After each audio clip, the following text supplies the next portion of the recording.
This building is a perfect example of a bowing wall. It is a small cottage. It was built in the 50s,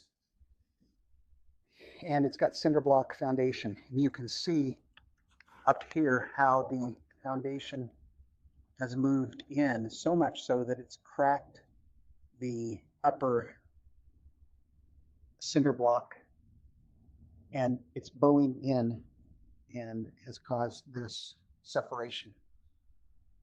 This wall should have been out another 4 inches. I can't really show you, it's too dark in there, what that looks like. But you can see it's not, the outer wall is no longer sitting on the cinder block because the cinder block has moved in so far.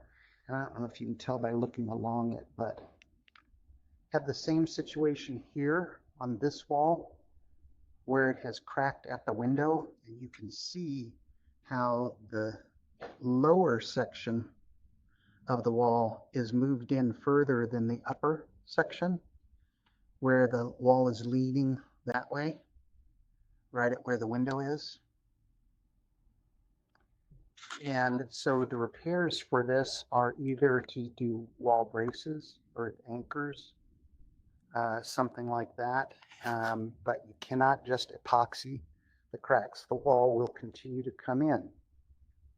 This house, or this structure, was built around 1940. So it's lasted pretty well. But every wall, even this wall, which is a crawl space wall, is coming in. So something like this is pretty easy to see. These cracks are pretty obvious. It would not show up as settlement. It would only show up as horizontal movement of the walls moving